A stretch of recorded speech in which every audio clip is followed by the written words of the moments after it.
Okay, so you find yourself facing your first assignment, and as a reporter, of course, you have to interview somebody to get some information. This week, your assignment is to interview a peer about how the coronavirus or the pandemic or the shutdown of school affected that person. If you look at the assignment in the slideshow, I've given you different examples of types of questions, and I've even given you topics that you can ask about for this interview. What I want to do right here, though, is just tell you a little bit about the guidelines for a good interview. So we're going to start with the very first thing, which is even if this is a friend, even if this is a family member, you always say, "So, for the record, can you tell me your name?" And then you ask them how to spell it. When you do this, make sure that you actually write it out and then take your notepad, hold it up to them, and say, "Is this indeed how you spell it?"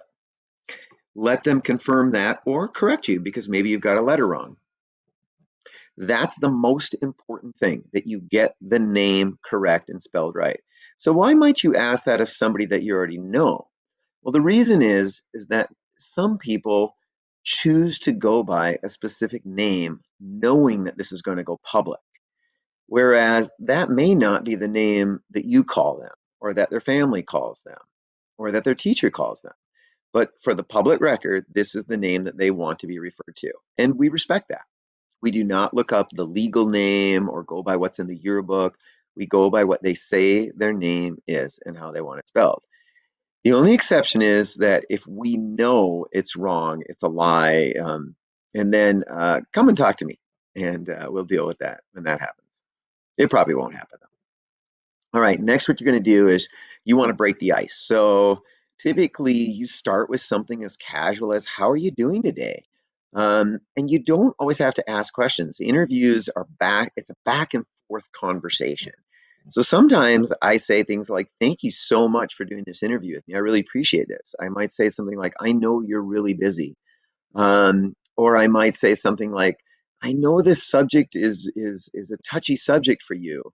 Or I might say something I already know about the subject. "Mr. Flaherty, I hear that you've received some complaints on this matter. What can you?" And then I dive into the interview.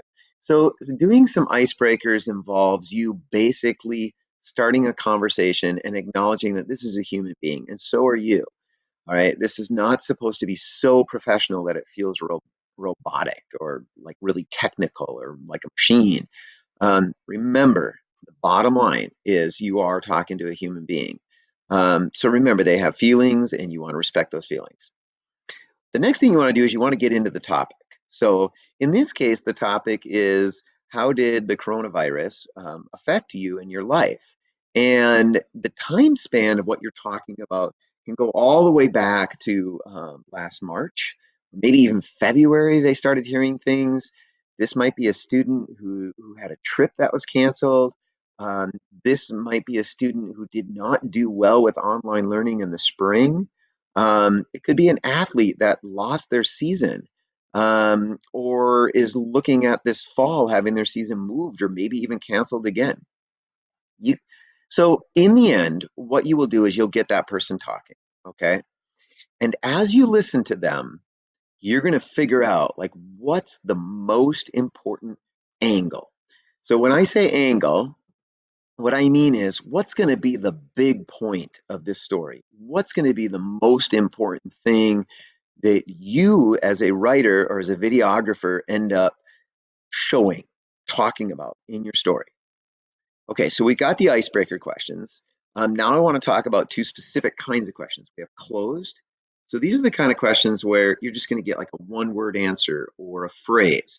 It might be something like this: when did you find out that your sport was being canceled? Okay, I'm gonna have to do another video because this one is about to end. So this is part one, and I'm about to do part two.